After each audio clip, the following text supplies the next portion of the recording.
Your mind can be your greatest master or your most relentless tormentor. We live in an age of constant emotional turbulence, where our own reactions often feel beyond our command. But 2,000 years ago, a powerful system of mental engineering was developed to solve this exact problem. The Roman Emperor Marcus Aurelius wrote, "You have power over your mind, not outside events." Realize this, and you will find strength. This is the core of Stoicism, an ancient philosophy that offers a practical framework for true emotional self-mastery. By the end of this exploration, you will possess a clear mental toolkit to navigate any storm with unshakable calm. We will uncover how a simple sorting mechanism can free you from endless frustration, and how a radical shift in perspective can turn every obstacle into fuel. What single thought currently holds the most power over your emotional state? The first step in Stoic mental engineering is a fundamental sorting of your entire experience. Think of your mind as a vast, cluttered workshop. This principle teaches you to take every single thing that happens to you and sort it into one of two distinct bins. In one bin, you place everything that is within your control. In the other, you place everything that is not. This is the dichotomy of control, the bedrock of emotional resilience. It is not about passive acceptance or giving up. It is an active, disciplined mental process that reallocates your finite emotional energy away from pointless fights and toward meaningful action. The philosopher Epictetus, a former slave who became a great teacher, opened his manual for life, the Enchiridion, with this very idea. He wrote, "Some things are within our power, while others are not."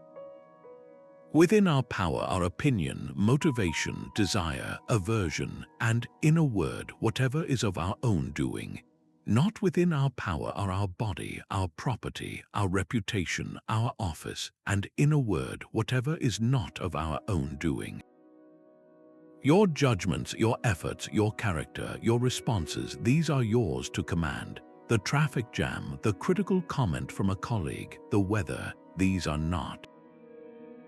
When you are stuck in traffic, fuming and stressed, the dichotomy asks you to pause. Can you control the red light? No. Can you control the car in front of you? No. Can you control your own reaction, your breathing, and the decision to listen to an audiobook instead of seething? Absolutely. This sorting mechanism is a liberation from frustration. Every time you pour energy into the bin of things you cannot control, you are essentially trying to command the ocean tides with your bare hands.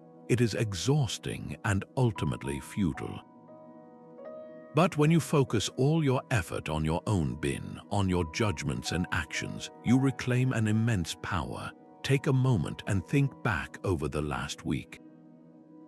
What 3 things caused you the most stress? Now, mentally place each one into its correct category. Was it within your control or outside of it? This simple act of categorization is the beginning of a profound shift. It is the moment you stop being a victim of circumstance and start becoming the architect of your inner world. What if you could watch your thoughts and emotions like clouds passing in the sky without being carried away by them? This is not a passive daydream but an active skill, a crucial piece of mental engineering the Stoics called cognitive distancing. It is the practice of inserting a small space between you and your initial, raw impressions, allowing you to observe them rather than be consumed by them. Marcus Aurelius practiced this constantly, writing in his meditations that our task is to perceive things stripped of the stories we tell about them. He advised seeing everything in its bare essence without the added layer of your judgment. A difficult person is not inherently a torment. They are simply a person behaving in a certain way. It is your judgment that labels them a torment, and that judgment is the real source of your pain. This is the metacognitive skill of watching your own mind at work. It is like stepping back from a powerful current to observe its flow rather than being swept away by it. The next time a wave of anger hits, the practice is to mentally note, "I'm having the feeling of anger." This subtle shift in language creates an immediate and powerful separation.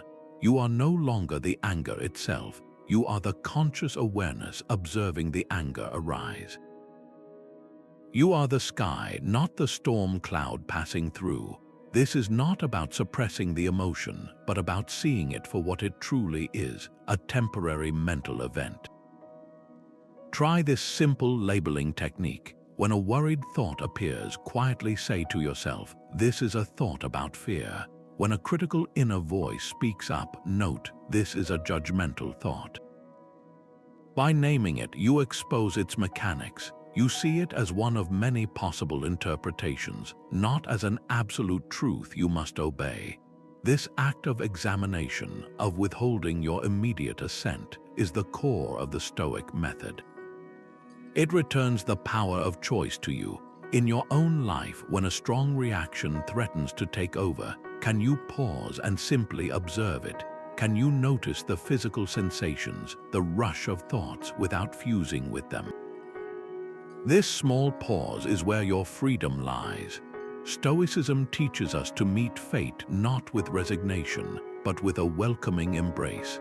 This is the heart of a profound practice known as Amor Fati, a Latin phrase meaning a love of one's fate. It is the ultimate emotional reframing tool, moving far beyond simple acceptance into a dynamic and affirmative stance toward life itself. Where the dichotomy of control helps you sort your experiences and cognitive distancing helps you observe your reactions, Amor Fati empowers you to love the entire unfolding story, especially the difficult chapters.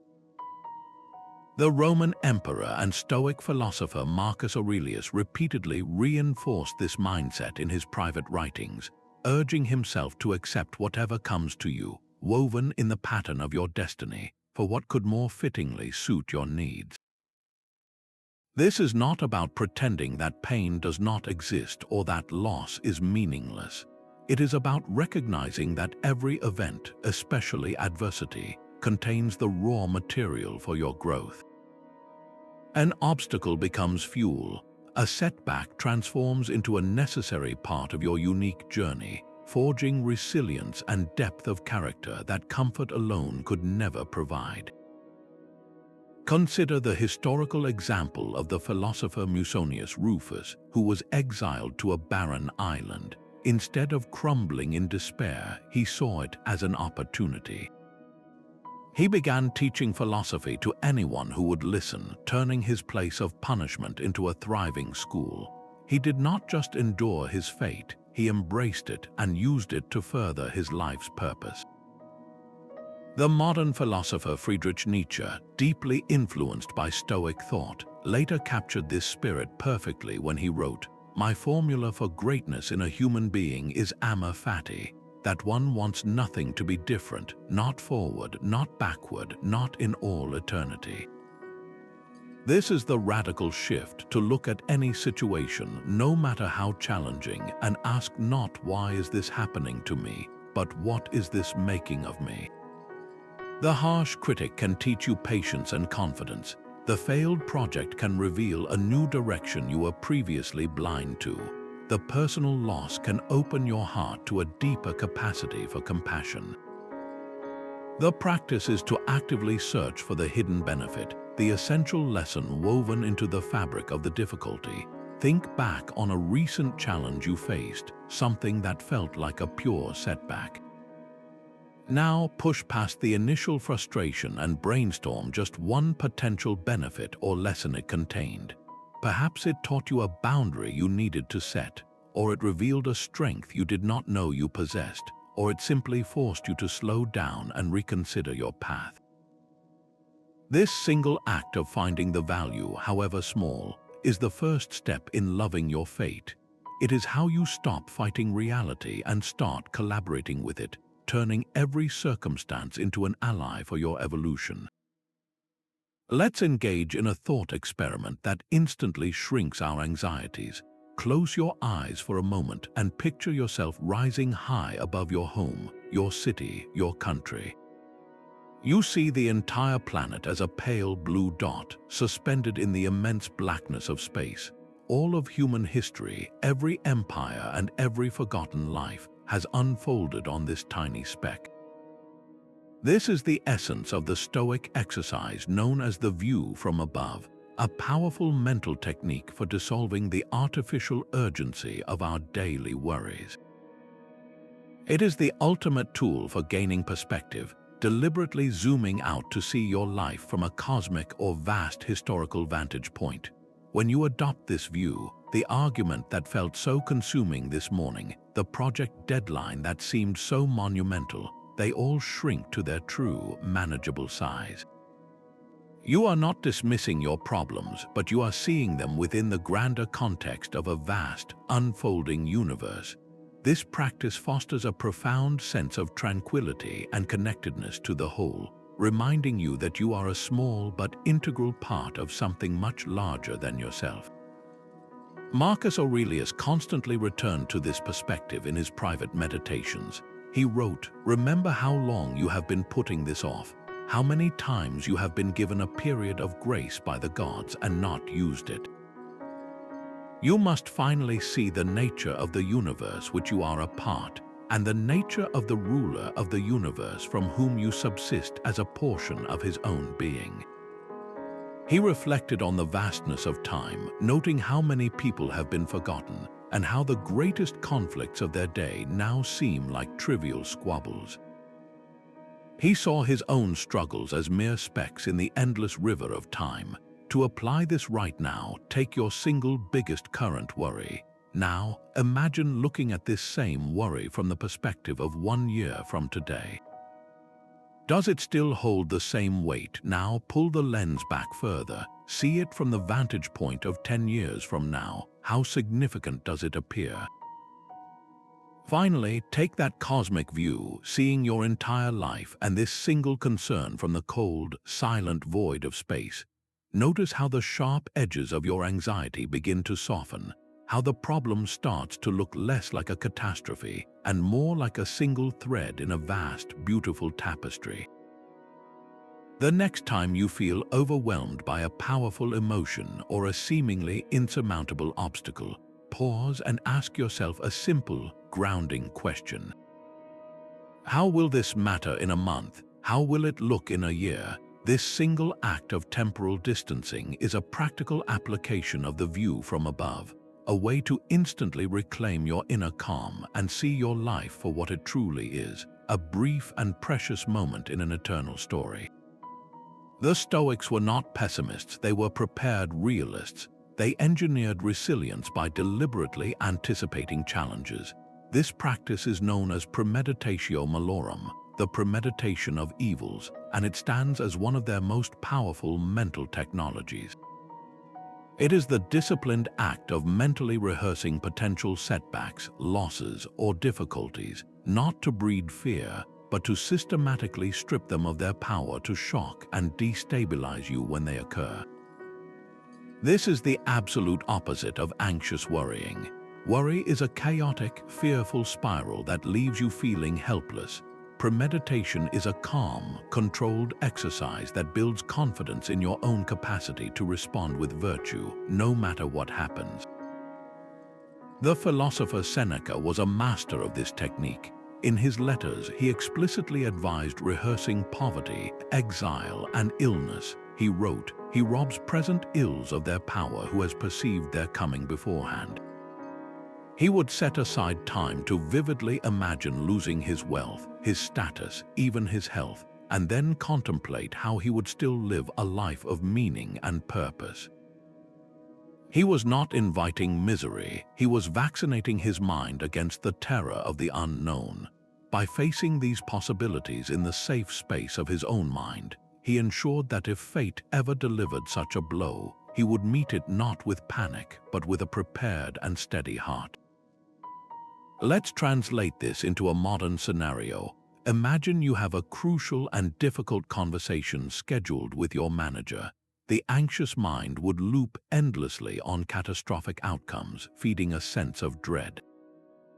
The Stoic mind, practicing premeditation, would take a few quiet minutes to calmly visualize the meeting.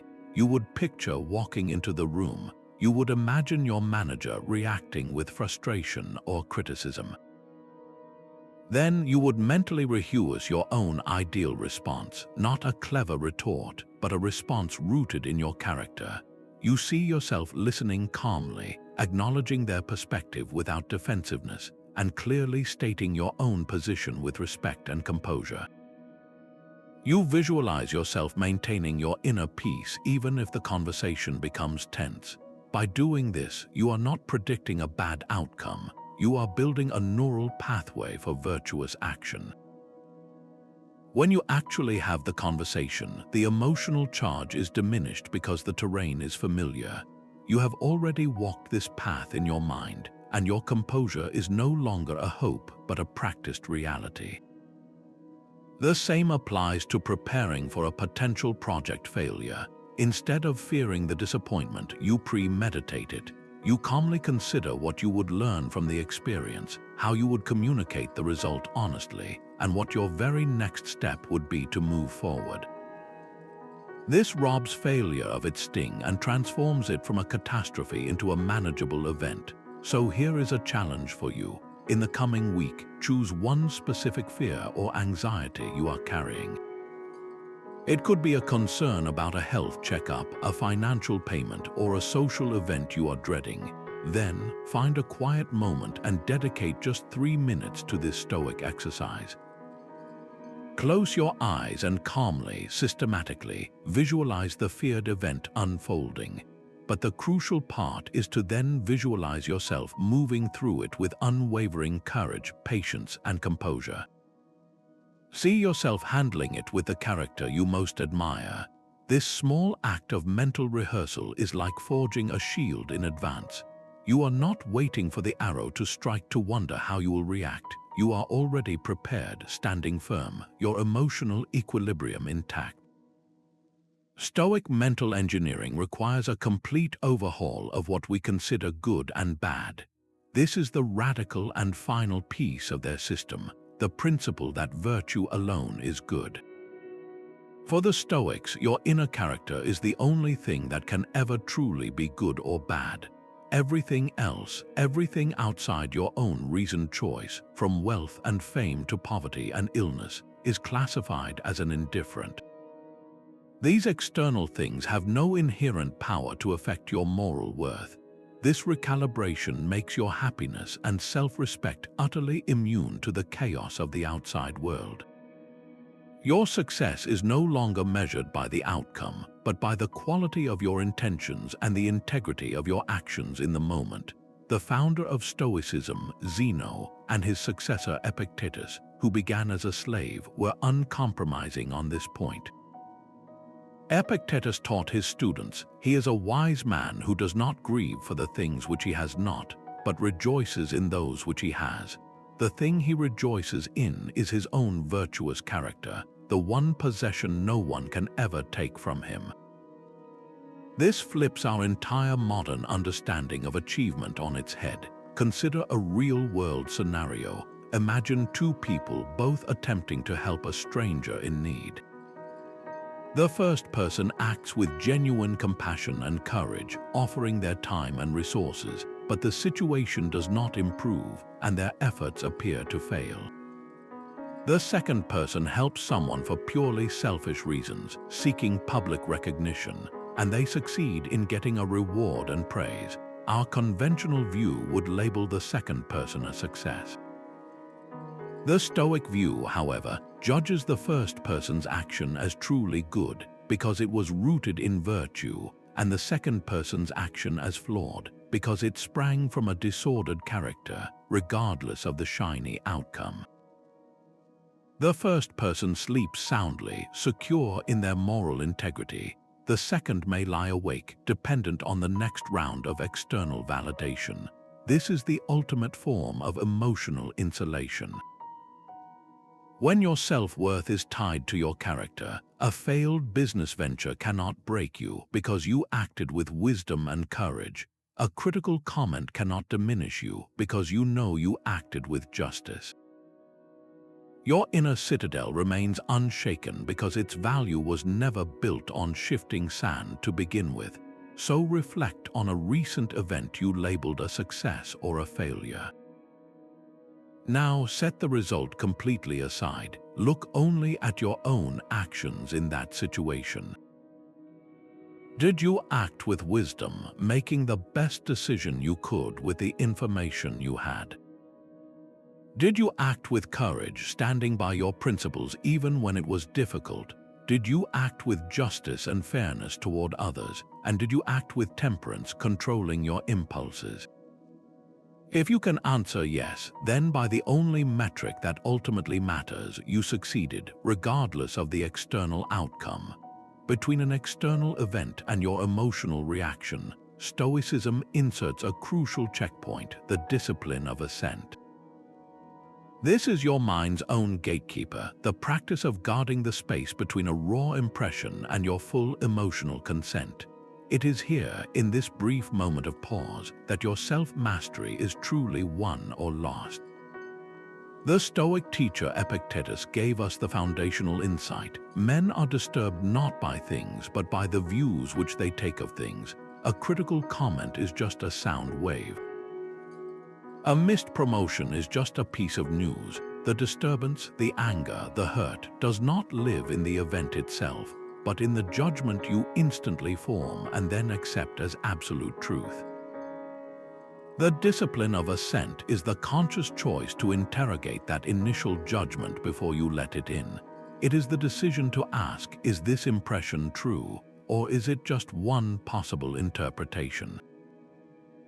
Think of the last time you received a piece of negative feedback, perhaps from a colleague or a family member. The initial automatic impression might scream, they think I am incompetent or they do not respect me. Without the discipline of assent, that impression instantly becomes your reality, triggering a cascade of defensiveness and frustration. But with this practice, you catch the thought at the gate.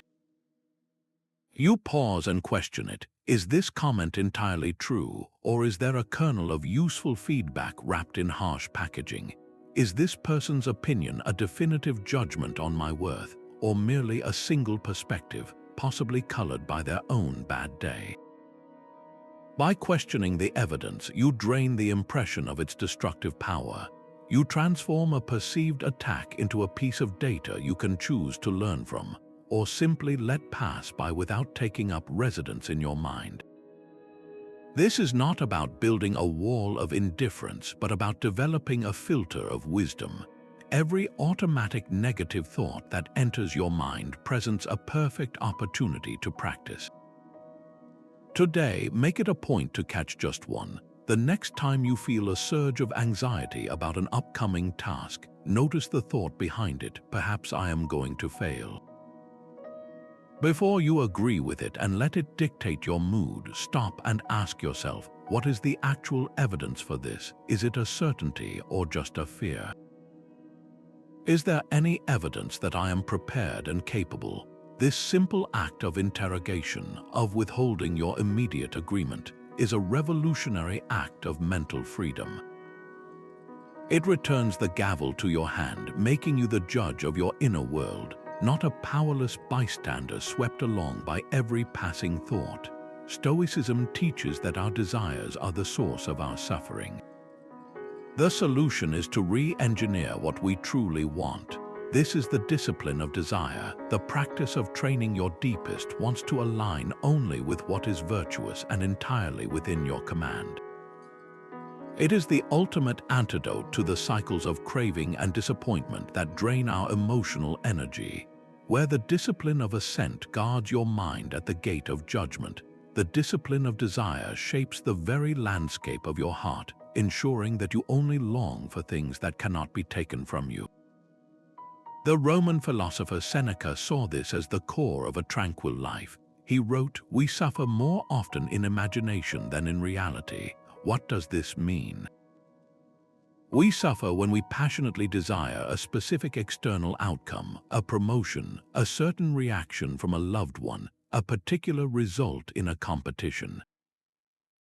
Our happiness becomes a hostage to events we do not control, and our imagination tortures us with the fear of not getting what we want. Seneca's insight reveals the folly of this.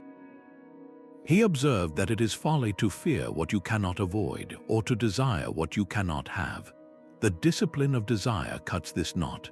It asks you to shift your primary want from the external outcome to the internal quality of your own action.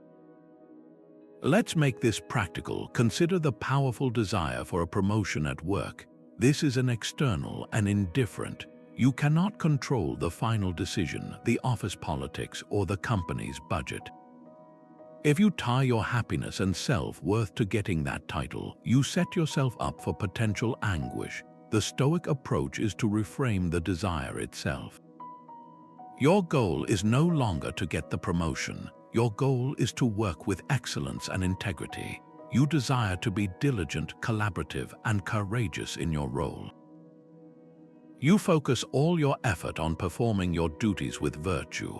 The outcome, whether you receive the promotion or not, is then met with equanimity. If you get it, you accept it without arrogance, knowing it was not entirely yours to command. If you do not get it, you accept it without devastation, secure in the knowledge that you acted with character. Your success was already achieved in the effort itself. This applies to every facet of life. The desire for someone to like you is reframed as the desire to be kind and fair in your interactions with them. The desire to win a game becomes the desire to play with full focus and sportsmanship. The desire for perfect health transforms into the desire to care for your body with wisdom and discipline today.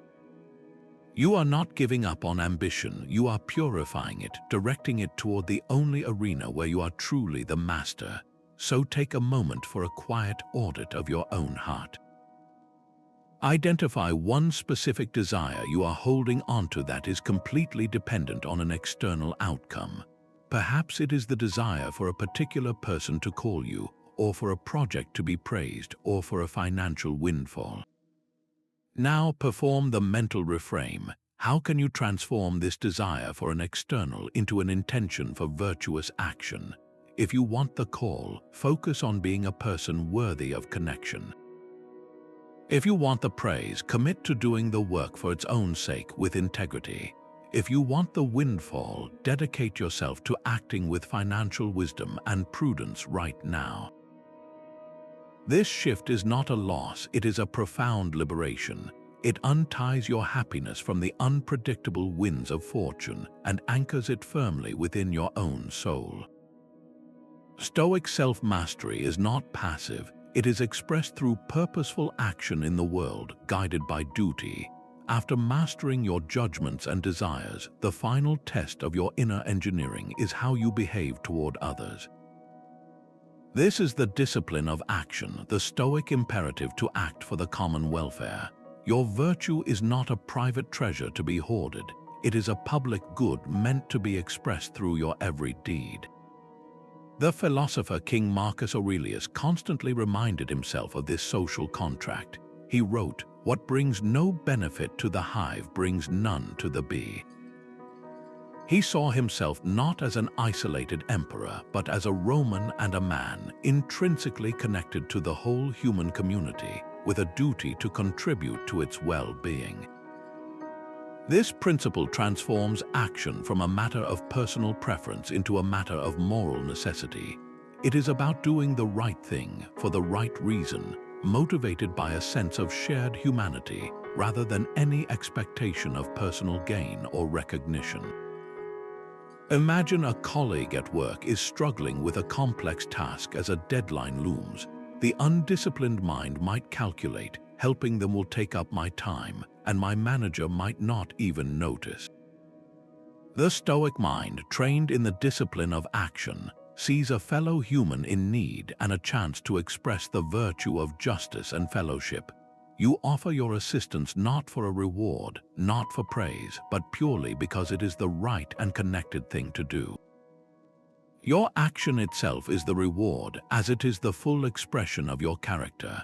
This extends far beyond the workplace. Holding a door for a stranger, listening patiently to a family member, picking up litter in a public park, these are all small arenas where you can practice this discipline. The scale of the action is irrelevant. The purity of the intention is everything. You are fulfilling your role as a rational, social being, strengthening the hive by being a good bee. So here is a challenge for your day. Identify one small, concrete action you can take before sunset that serves your immediate community, your family, or even a stranger. Let it be something that offers you no tangible benefit. Perhaps it is washing the dishes without being asked, offering a genuine compliment to someone who seems overlooked, or volunteering 10 minutes of your time to a local cause. Perform this action with your full attention, motivated solely by the quiet understanding that it is your duty as a part of the human family. This is how philosophy moves from the pages of a book into the pulse of everyday life, turning abstract principles into a living, breathing practice of connection. The most powerful tool in the Stoic mental toolkit is a constant, gentle awareness of death. This practice, known as Memento Mori, is not a morbid fixation but a profound, life-affirming technique. It is the ultimate lens for bringing your truest priorities into razor-sharp focus, cutting through the noise of daily distractions.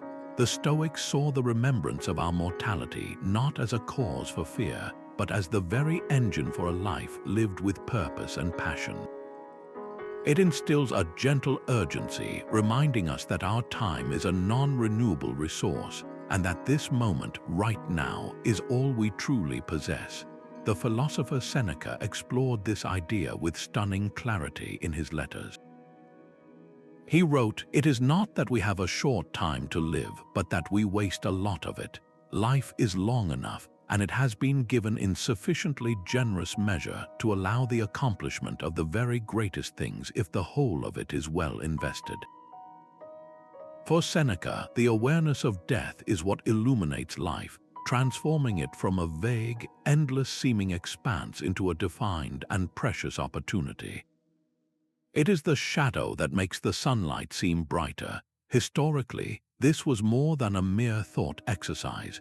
Roman generals celebrating a military triumph would have a servant riding in their chariot whisper into their ear, "Remember you are mortal," to guard against the intoxication of pride. Philosophers were known to keep a skull on their desk as a physical, tangible reminder of the same truth we all must face. In our modern world, we can translate this into a simple, symbolic practice.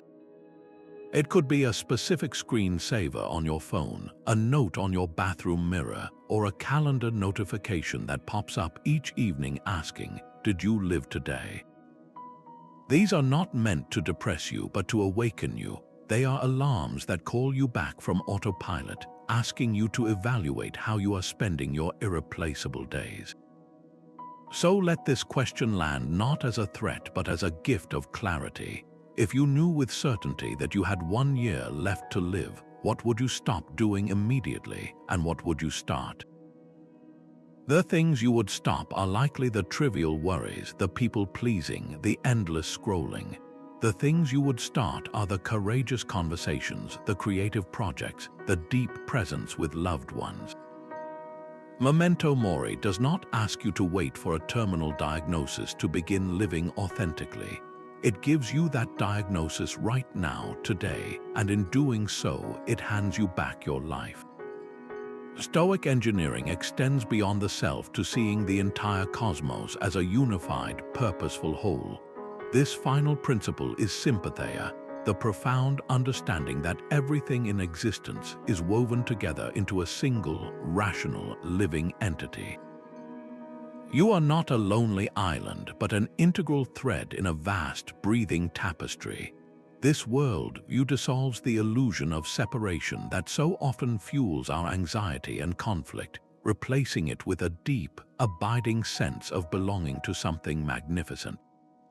Marcus Aurelius captured this perfectly when he wrote, Meditate often on the interconnectedness and mutual interdependence of all things in the universe.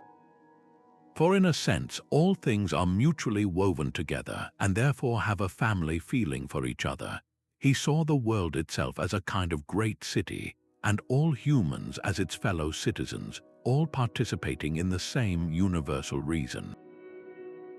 When you internalize this, your perspective on other people shifts dramatically. That difficult colleague is no longer just an obstacle in your path. They are a fellow citizen of the cosmos, acting according to their own nature and their own understanding, however flawed it may seem from your vantage point. This does not mean you must agree with them or tolerate poor behavior, but it allows you to approach the situation without personal animosity.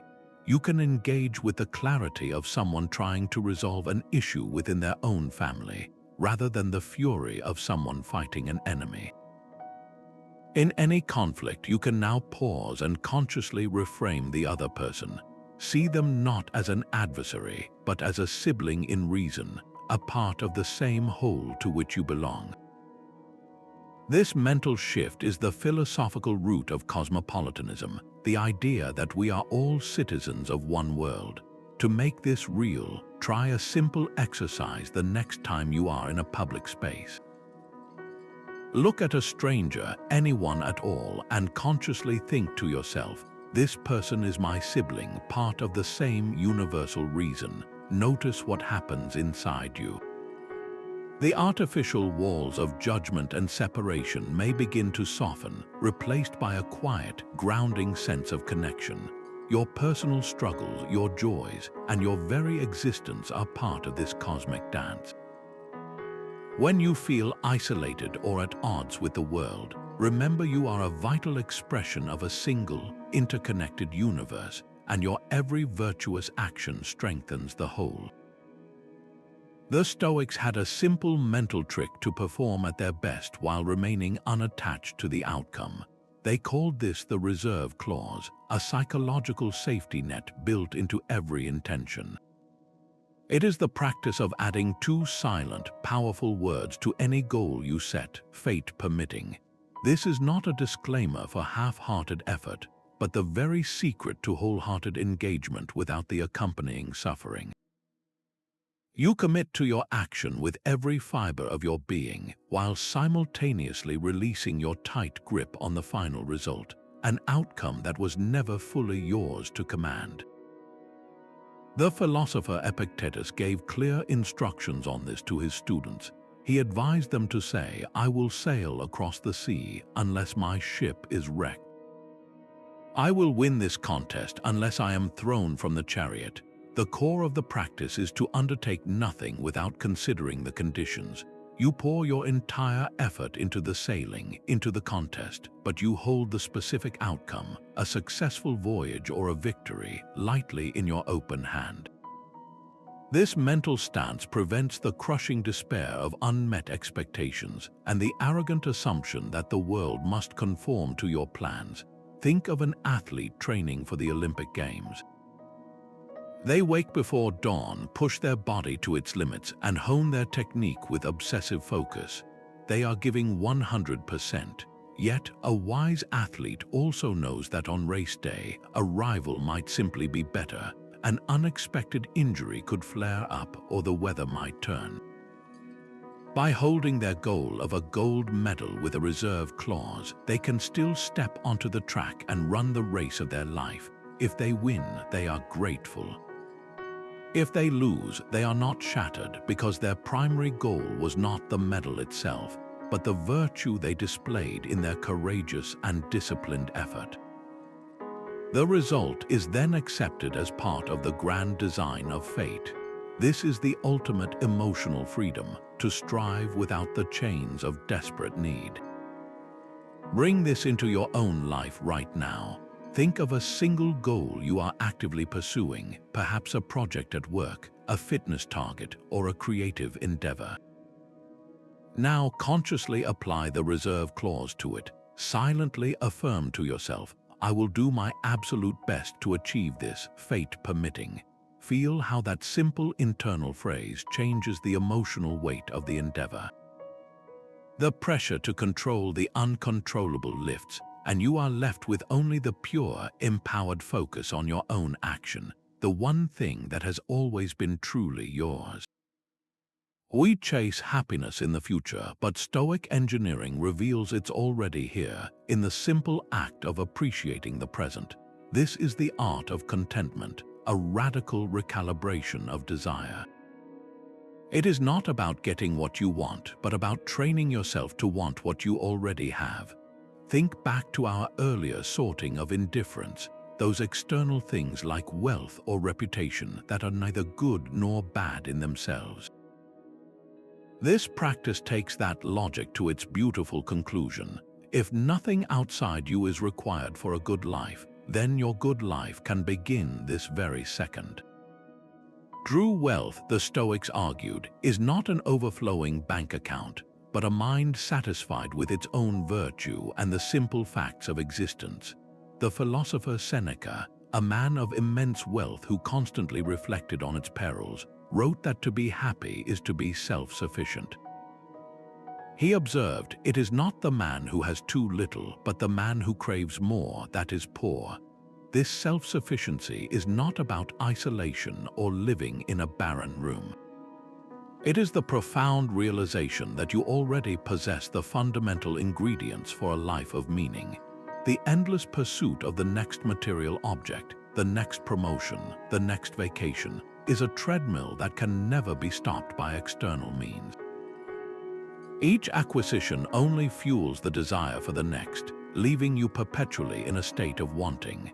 Contrast this with the deep, quiet satisfaction derived from a simple walk in a park, where you notice the intricate pattern of a leaf or the warmth of the sun on your skin. Or the genuine fulfillment found in a heartfelt conversation with a friend, where you connect without any motive other than shared humanity. These experiences cost nothing, yet they feed the soul in a way a new luxury item never can, because they are available to you right now, in the present moment that you so often rush through. They are the texture of a life truly lived. So let's pause for a moment of quiet audit, a gratitude inventory. Look around you, not at your physical possessions, but inward. Identify 3 non-material things you possess right now that are entirely sufficient for contentment. Perhaps it is the capacity to learn, your ability to reason and understand. Maybe it is the memory of a kindness you once received, a treasure locked safely in your mind. Or it could be as fundamental as the breath in your lungs, the simple, miraculous fact of being alive and conscious in this moment. These are not small things, they are the foundation of everything. When you anchor your sense of enough in these eternal resources, the world loses its power to make you feel poor. Anger feels powerful, but Stoicism reveals it as a loss of control. Here is their step-by-step protocol to disarm it. The Stoics viewed anger as a temporary form of madness, a fever that seizes the mind and overrides our reason. It does not emerge from the event itself, but from our internal, often unconscious, agreement with a judgment. That judgment is almost always some version of "this should not be happening." Your expectation of how the world or another person should behave has collided with reality, and the resulting emotional friction ignites into rage. Seneca, in his profound essay on anger, described it as the most hideous and frenzied of all the emotions. He wrote, "No plague has cost the human race more dear. Anger is a brief insanity, for it is devoid of self-control, forgetful of decency, unmindful of personal bonds, obstinately intent on its purpose, shut off from sober advice, stirred by trivial causes, unfit to discern the right and true." It is, in essence, a complete abdication of your own command center. The Stoic protocol for managing this begins not with suppression, but with a deliberate pause. The moment you feel the heat rising, your first and most critical task is to create a space, however small, before you react. This is the discipline of assent in its most urgent application. Do not let the initial impression that you have been wronged pass unchallenged.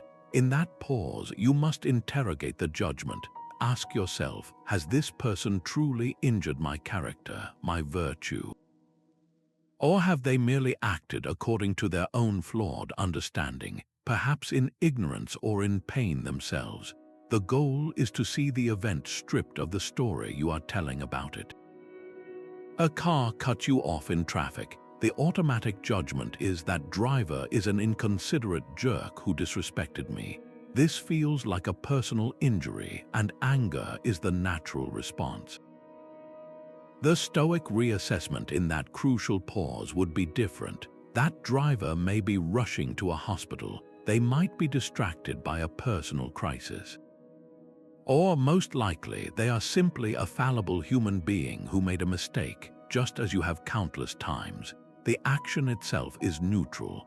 Your judgment that it was a malicious personal affront is the fuel. Now apply this protocol retroactively to the last time you felt a surge of anger. Recall the specific situation. What was the unmet expectation? What was the story you told yourself about the other person's intentions? Now walk through the Stoic steps. First, the pause. Imagine yourself taking one deep breath before speaking or acting. Second, the reassessment. Challenge the injury. Did this event truly harm your core character, or just your preference for how things should have gone? Third, consider the other's perspective. What ignorance, pain, or simple human error might have driven their behavior? And finally, remember the view from above. In the vast scope of your life, or even of this single week, how much will this moment truly matter? This is not about excusing poor behavior in others, but about freeing yourself from the corrosive poison of a reaction that only truly harms you. The other driver who cut you off is already miles down the road, unaffected by your rage. You are the one sitting in your car, your heart pounding, your day soured. The Stoic protocol is a reclaiming of power, a conscious choice to not hand over your inner peace to the actions of another. It is the ultimate act of self-defense for the mind. The grand objective of all Stoic mental engineering is to live a life in harmony with nature and reason. This phrase can sound abstract at first, a lofty ideal detached from our daily frustrations. But for the Stoics, this was the most practical and grounding principle of all. Living in accordance with nature means two things simultaneously: operating in sync with your own human nature and aligning with the greater, intelligent order of the cosmos. Your human nature is to be rational and social. You are built to think clearly, to act with purpose, and to connect with and contribute to your fellow human beings. Cosmic nature, or the logos, is the underlying rational principle that governs the universe, the intelligent force that structures everything from the orbits of planets to the changing of the seasons. To live in agreement with nature, therefore, is to fully express your own reason while cooperating willingly with the unfolding of this universal reason. The founder of Stoicism, Zeno, defined the goal of life simply as living in agreement with nature. His successor, Cleans, expanded this, saying that our life is in agreement with nature when it is in agreement with virtue. For virtue is the very flower of a rational life. Virtue is not a set of arbitrary rules. It is the natural excellence of a rational mind fully actualized. When you act with wisdom, courage, justice, and temperance, you are not obeying an external command. You are blossoming into what you were designed to be. You are a rational being acting rationally, a social being acting socially. This is the ultimate source of fulfillment. Consider a simple, powerful example. Imagine you are faced with a situation where telling a lie would bring you a temporary advantage, perhaps avoiding an awkward conversation or gaining a small reward. Acting against your nature, you choose the lie. In that moment, you are betraying your core design. You are using your rational capacity for deception, and you are fracturing your social bond through dishonesty. The immediate consequence might be relief, but a subtle dissonance takes root within you. You have moved out of alignment with your own self. Now picture the alternative. You choose to tell a difficult truth, but you do it with compassion and clarity. This action, however challenging, is a full expression of your nature. You are using reason to navigate a complex social interaction with integrity. You are strengthening the trust that binds the human community. There is no internal conflict, only the quiet confidence of congruence. This is what it means to live in agreement. Your actions become a seamless extension of your deepest design. So let this be a quiet moment for a self-audit. Ask yourself, in what one area of my life am I currently acting against my rational and social nature? Perhaps it is in a relationship where you are withholding unnecessary conversation, acting against your social nature to connect authentically. Maybe it is in your work where you are procrastinating on a meaningful project, acting against your rational nature to create and contribute. Or it could be a habit of complaining, where you focus on what is outside your control instead of applying your reason to what is within it. Identifying this single point of friction is the first step back into alignment, the first movement toward a life where your every action is an echo of the cosmos itself. The Stoics ended each day with a powerful ritual of self-examination to cement their learning and growth. This nightly review was their personal debrief, a quiet space to audit the day's events not for the sake of judgment, but for the purpose of refinement. It is the practical engine that turns daily experience into lasting wisdom, a systematic way to close the gap between knowing the principles and actually living them. In his work on anger, Seneca vividly described his own practice. He wrote that he would question his own soul each night, asking, "What bad habit have you cured today? What fault have you resisted? In what way are you better?" This was not an exercise in guilt or harsh self-criticism. Its sole aim was constructive progress, a gentle yet honest assessment of how well he had aligned his actions with his professed virtues. Think of this review as the mental equivalent of sharpening your tools after a day of work. You are not blaming the tools for becoming dull. You are simply maintaining them so they perform better tomorrow. The focus is on objective observation. What thought or reaction served you? Which one pulled you off course? The goal is to see clearly, learn immediately, and adjust for the future. This practice transforms random happenings into a curated curriculum for your character. You can adopt this tonight with a simple 3-question format. Find a quiet moment before sleep and ask yourself first, what did I do well today? This is crucial. Acknowledge the moments you acted with patience, the time you chose courage over comfort, the instance you offered help without being asked. Celebrate these small victories in virtuous living. The second question requires gentle honesty. Where did I act against my principles? Did I speak out of anger?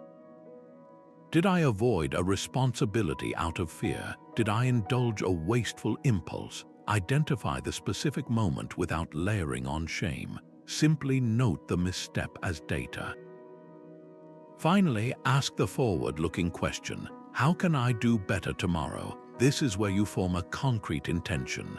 If you were impatient today, your resolve for tomorrow might be to take one deep breath before responding to a request. If you avoided a difficult task, your plan could be to tackle it for just 10 minutes first thing in the morning. This entire process takes only a few minutes, but its cumulative effect is profound. It builds a feedback loop of self-awareness that makes your progress tangible. The challenge is to commit to this practice for just 3 evenings. Observe what you notice about your own patterns. Do you see recurring triggers? Do you discover hidden strengths? This is not about achieving a perfect score, but about engaging in the process of becoming. The simple act of asking these questions each night plants the seeds of virtue more deeply into the soil of your daily life, ensuring that every sunset marks not just an ending, but a step forward. The Stoics saw every obstacle not as a barrier, but as a piece of equipment in the gymnasium of the soul. This is the heart of their approach to adversity, a complete reframing of hardship from a personal curse into a training ground for virtue. The world does not happen to you, it happens for your development, providing the exact resistance needed to build strength you could never cultivate in comfort. The philosopher Epictetus, who knew immense hardship firsthand, put it with unflinching clarity. He said, "Difficulties are things that show what men are." A crisis becomes the ultimate test of your training, revealing the current state of your character and highlighting exactly where you need to focus your efforts next. This is why the Stoic welcomes difficulty not with a pained sigh, but with the focused mind of an athlete spotting a new weight machine. They see in the obstacle an opportunity to practice patience, to exercise courage, to build resilience. This is how character is actively forged, not in quiet contemplation, but in the fiery collision between your principles and the rough texture of reality. Consider the historical figure Cato the Younger, a staunch Stoic who opposed the rise of Julius Caesar. When his political cause was lost and his world was collapsing, he did not flee or beg for mercy. He used his final moments as the ultimate demonstration of his philosophy, choosing a principled death over a life of compromise. His final act was not a failure, but the final, powerful repetition in a lifelong workout of integrity. Or think again of Musonius Rufus, whose exile we mentioned earlier. He did not merely endure his punishment, he actively used it. The barren island became his gymnasium, a place to strip away distractions and intensify his practice of philosophy, turning his misfortune into his most productive teaching period. The obstacle became the very path. Now bring this home to your own life. Identify one current challenge you are facing. It might be a frustrating coworker, a financial pressure, or a personal disappointment. Now perform the mental reframe aloud, right now, even in a whisper. Say to yourself, "This is not my problem. This is my training ground for developing patience." Or, "This situation is my gymnasium for building courage." This simple verbal declaration changes your entire relationship to the difficulty. You are no longer a victim being acted upon. You are an active participant in your own growth, stepping up to the bar that fate has provided. The struggle is no longer a sign that something is wrong, but a sign that you are alive and in the process of becoming stronger. You do not need to be a perfect Stoic sage. The real goal is to become a Prokopton, someone consistently making progress. This distinction is one of the most liberating ideas in all of Stoic practice. The sage represents the unattainable ideal, a person of perfect wisdom and virtue who never experiences a misguided emotion. Think of this figure as a distant guiding star in the night sky, a fixed point that gives you direction but is not a place you are expected to arrive. The Prokopton, on the other hand, is you on the path, stumbling sometimes, getting back up, and always moving forward. Your aim is not to become the star, but to let its light illuminate your next step. This transforms Stoicism from a philosophy of impossible perfection into a practical system for daily growth. Seneca, a man of immense influence and learning, was profoundly honest about his own status as a Prokopton. In his moral letters, he did not present himself as a finished sage, but as a fellow traveler. He wrote, "I am not wise, and I will not be wise, so do not ask me to be equal to the best, but to be better than the base. It is enough for me if every day I reduce the number of my vices and blame my mistakes." His commitment was not to flawlessness, but to the process of daily improvement, to being a little less wrong today than he was yesterday. This is the attainable goal for every one of us. Consider a practical example. Imagine a colleague unfairly criticizes your work in a public meeting. The reaction of the mythical sage would be perfect, undisturbed equanimity. They would feel no sting of anger, their pulse would not quicken, and they would respond with pure, dispassionate logic. For the rest of us, the Prokopton, the reality is different. You feel the hot flash of anger. The initial impression to lash out arises with full force. This is where your progress is measured. The victory is not in feeling nothing, but in that crucial space between the feeling and your action. Did you notice the anger? Did you create that small pause, that moment of cognitive distancing? And in that pause, did you choose not to act on the impulse, to respond calmly instead of retaliating? That conscious choice, that interruption of the automatic reaction, is the triumph of the Prokopton. You are not a sage, but you are undeniably making progress. So reflect on your own journey. Where was your small victory today? Perhaps it was the moment you felt anxiety about a task but started it anyway. Maybe it was when you felt the urge to complain but instead focused on something within your control. These are not minor events. They are the essential, incremental repetitions that build the muscle of your character. Celebrate them. Acknowledge yourself not as a perfect Stoic, but as a Prokopton, a person courageously on the path, and recognize that this is the only progress that has ever mattered. Our relationship with money is a constant source of anxiety in the modern world. How does a Stoic, dedicated to the cultivation of inner virtue, relate to material wealth and the fear of poverty? The Stoic answer is both liberating and profoundly practical. They classified wealth as a preferred indifferent and poverty as a dispreferred indifferent. This means that having money is generally preferable to not having it, much like having good health is preferable to being ill. But neither condition is inherently good or bad for your character, your virtue, or your capacity for a good life. Wealth is a tool, and like any tool, its moral value is determined entirely by how it is used. The philosopher Seneca, one of the wealthiest men in Rome, was acutely aware of this distinction. He did not advocate for giving away all his possessions, but for using them with wisdom and detachment. He wrote that wealth is the slave of a wise man and the master of a fool. For the Stoic, money becomes a test of character. It provides more opportunities to act virtuously through generous philanthropy, supporting your community, or providing security for your family. But it also presents more temptations to act viciously through arrogant displays of conspicuous consumption, using wealth to dominate others, or becoming so attached to luxury that you fear its loss more than you value your own integrity. The virtuous use of wealth is active and purposeful, not passive and hoarding. It flows from you to serve the common welfare, strengthening the bonds of the human hive. Conversely, facing poverty, a dispreferred indifferent, is also a test. It is uncomfortable and challenging, but it is not an evil.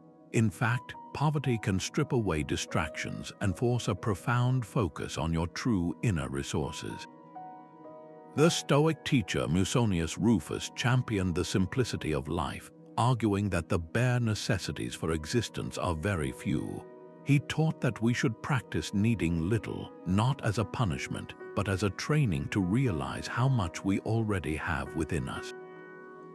A virtuous response to poverty is not to despair over what is lost, but to cultivate what remains: your reason, your capacity for courage, your ability to find contentment in simple moments, and your connection to others.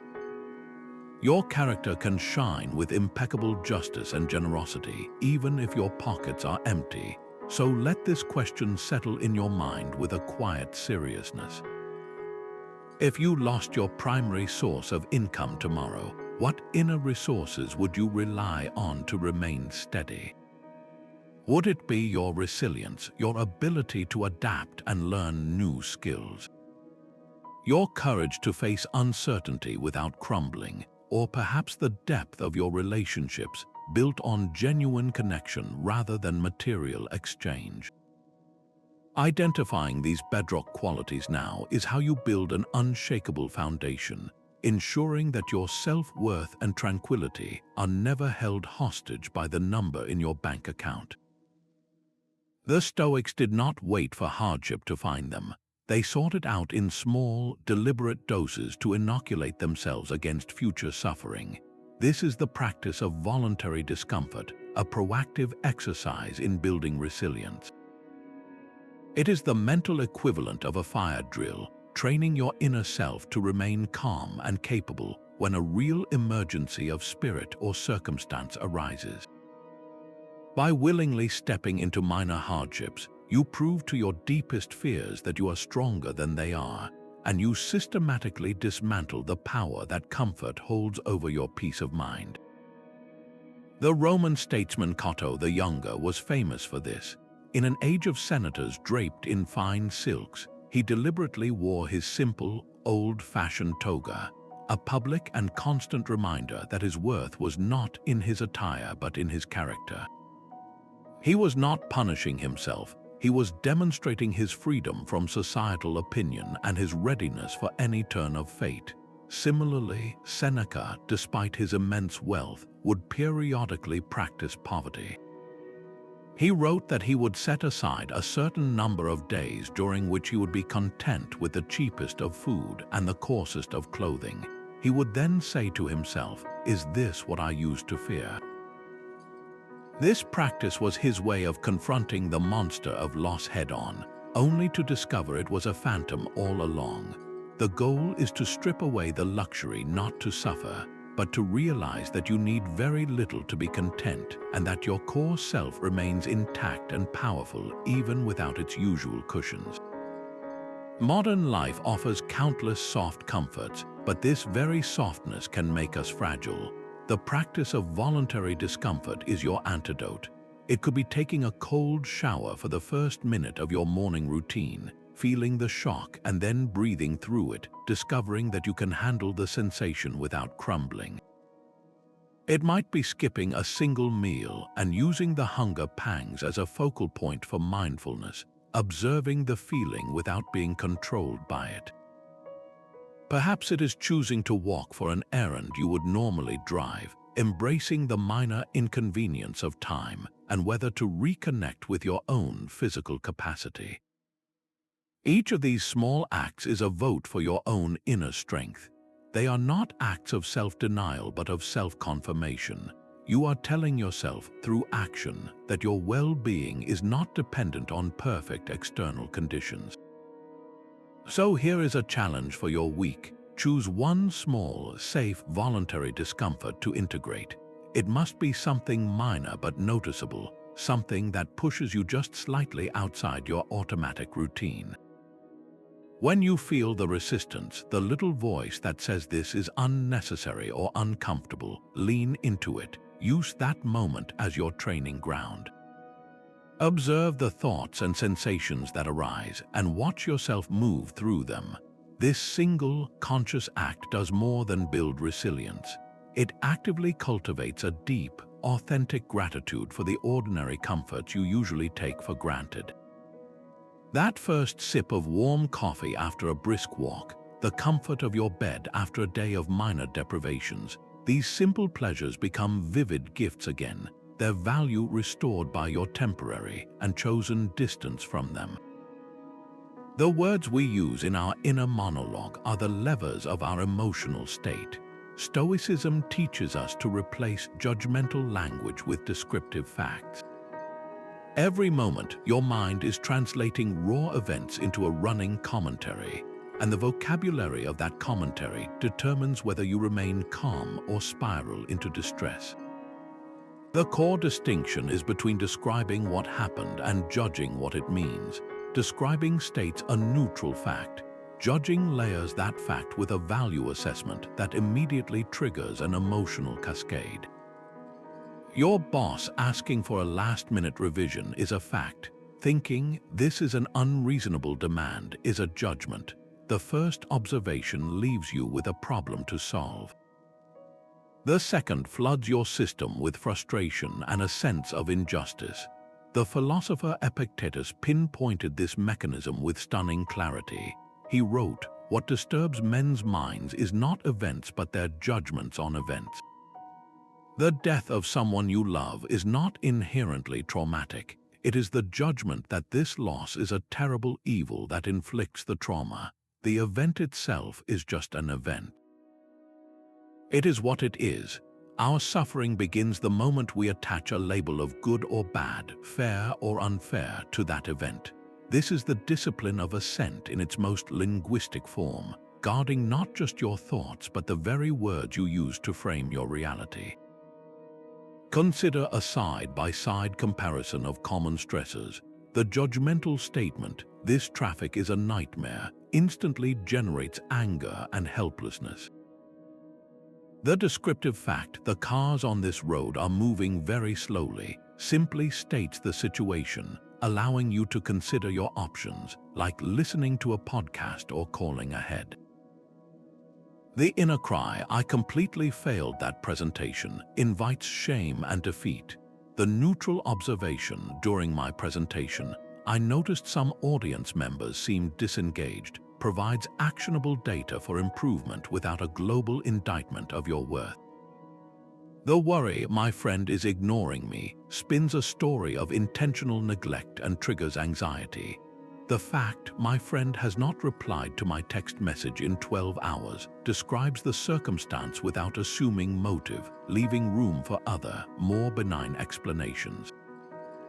Your own emotional stability can be rebuilt sentence by sentence, starting with the language you choose in your own mind.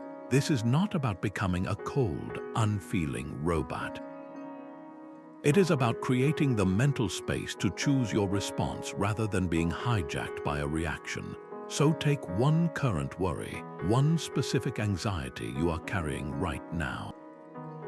Now, silently rephrase it using only neutral, descriptive language. Strip away every evaluative word like terrible, unfair, stupid, or disaster.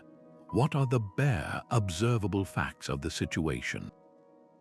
When you remove the judgment, you disarm the emotional charge. You are left not with a catastrophe, but with a simple set of circumstances to be met with your inherent resourcefulness. The past is gone, the future is uncertain. Stoic engineering anchors us firmly in the only reality we have, the present moment. This is not a spiritual suggestion, but a practical cornerstone of their entire system. Anxiety is a debt you take out on a future that may never come. Regret is a tax you pay on a past you can no longer change. Both are forms of mental time travel that drain your energy and paralyze your power to act. True emotional self-mastery, the Stoics discovered, is only ever available right here, right now, in this single, fleeting point of time where your will can actually interact with the world. The Roman Emperor Marcus Aurelius constantly directed his focus back to this truth. He wrote in his private meditations, "Concentrate every minute like a Roman, on doing what's in front of you with precise and genuine seriousness, tenderly, willingly, with justice." He was not advising a frantic pace, but a profound and focused presence, pouring your entire being into the single action directly before you. This minute is your entire field of operation. It is the only place where your virtue can ever be expressed. Consider the common experience of worrying about an important presentation scheduled for next week. The anxious mind leaps forward, imagining a stutter, a critical question, a room of disapproving faces. This mental projection into the future creates a palpable sense of dread and helplessness in the present, yet it accomplishes absolutely nothing. The Stoic mind, anchored in the present, brings the focus back to what can be done now. You cannot give the presentation this minute, but you can rehearse one single slide with full attention. You cannot control the audience's reaction, but you can check the facts on this one point to ensure they are accurate. You are shifting your energy from the illusory future to the actionable present, from passive worry to active, virtuous preparation. The quality of your future presentation will be the direct result of the quality of your present moment efforts. This applies to every domain of life. Regretting a harsh word spoken yesterday is a ghost haunting your today. The Stoic practice is to acknowledge the lesson, make amends if possible, and then fully return your focus to how you will speak with kindness and patience in the very next conversation you have. The past is a closed account, the future is a promissory note, but the present is the only currency you can actually spend. So let's engage in a simple, 1-minute practice to ground this concept in your direct experience. For the next 60 seconds, set everything else aside. Bring your full attention to your immediate sensory world. Notice the weight of your body in your seat, the temperature of the air on your skin, the specific quality of the light in the room. If you are listening, focus completely on the sound of these words. If your mind wanders to a past memory or a future plan, gently guide it back to the physical reality of this moment. For this single minute, there is no past to regret and no future to fear. There is only the quiet power of your attention, fully inhabiting the only time that is ever truly yours. We crave praise and fear criticism, but Stoicism identifies this as a major leak in our emotional self-mastery. Your reputation is not your character. One is an external impression in the minds of others, a fragile phantom you can never fully control. The other is your internal moral substance, the one thing that is authentically and entirely yours. When you confuse the two, you hand the keys to your inner peace over to the crowd, allowing your sense of worth to rise and fall with every compliment and every casual insult. The Stoic teacher Epictetus offered a stark and liberating reminder on this point. He said, "If anyone tells you that a certain person speaks ill of you, do not make excuses about what is said, but answer, 'He was ignorant of my other faults, else he would not have mentioned these alone.'" This is not about cultivating arrogance, but about achieving a profound and unshakable independence. The opinions of others, whether flattering or cruel, are simply not your business because they exist in a realm outside your command. They are data points, not definitions. An artist who creates work purely for popular acclaim is building their career on shifting sand. They must constantly monitor trends, please critics, and second-guess public taste. Their creative joy becomes contingent on the fickle winds of external validation. In contrast, an artist dedicated to their craft, working with integrity and a commitment to their own vision, finds fulfillment in the act of creation itself. The final product, whether it is met with rave reviews or utter silence, is received with the same steady hand. The work was the reward, the praise is a pleasant addition, and the criticism is a potential source of learning, but neither has the power to alter the artist's core satisfaction. Think back to a specific time when you were deeply affected by either glowing praise or a cutting criticism.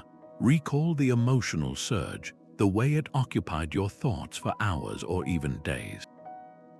Now view that same event through a Stoic lens. The praise was an external event, a set of sound waves or written symbols. The criticism was the same. Your character, your virtue, remained unchanged in that moment. The turmoil came from your assent to the judgment, from believing that this external opinion had the authority to confirm or deny your worth. By mentally placing both the praise and the blame into the bin of things outside your control, you reclaim your emotional sovereignty. Your tranquility is no longer a prize for others to grant or a target for them to shatter. It becomes the quiet, personal possession it was always meant to be. The single most powerful technique in emotional self-mastery is the simple, intentional act of pausing before you react. This is the Stoic pause, the master key that unlocks the door between a raw impulse and your chosen response. It is in that sliver of time, that breath held in suspension, that you reclaim your sovereignty from the tyranny of automatic reaction. This practice is the living, breathing application of the discipline of assent we explored earlier, the moment you actively choose to guard the gates of your mind. The Roman teacher Epictetus laid the foundation for this when he taught that it is not events that disturb people, but their judgments about events. The pause is your chance to intercept that initial judgment before it becomes a command that your emotions must obey. It is the difference between being a leaf tossed in a storm and being the steady tree that feels the wind but remains rooted. Consider the physical sensation of receiving a frustrating email. Your body tenses, your heart rate quickens, and a sharp reply already forms in your mind. The undisciplined instinct is to hit send immediately to release the pressure. The Stoic practice is to place your hands in your lap, lean back, and take one single, deep breath. In that breath, the chemical surge of anger begins to subside just enough for your reason to speak. You are no longer the reaction itself. You are the observer who can now choose a wiser path. The same principle applies to a provoking comment in a conversation. The urge to retaliate with a cutting remark can feel overwhelming, but if you train yourself to pause, even for the count of 2 heartbeats, you create an arena for your character to act instead of your ego. You can then respond with a question instead of an accusation, with clarity instead of conflict. Your challenge is to consciously practice this Stoic pause at least once in the next 24 hours. Choose one predictable trigger, perhaps a daily commute, a child's stubbornness, or a colleague's habitual complaint. When that moment arrives, deliberately create the space. Take that one breath, notice the urge to react, feel its intensity, and then consciously decide not to be its servant. Observe the subtle shift in power, the quiet victory of choosing your response instead of surrendering to it. This entire journey through Stoic mental engineering reveals a profound truth. Emotional self-mastery is not about becoming numb or suppressing your feelings. It is the art of intelligent management, a shift from being a passenger to becoming the pilot of your own mind. True strength lies not in ignoring the storm, but in learning to navigate it with a steady hand. We have explored a powerful toolkit for this very purpose. It begins with the fundamental sorting of the dichotomy of control, freeing your energy from what you cannot command. It is strengthened by cognitive distancing, the skill of watching your thoughts like clouds in the sky. It is empowered by Amor Fati, the courageous love of your own fate, and solidified through the 3 disciplines of desire, action, and assent, which train your wants, your deeds, and your judgments to align with virtue. This is not a philosophy for ancient Romans alone. It is a living, breathing practice for the frustrations and anxieties of modern life.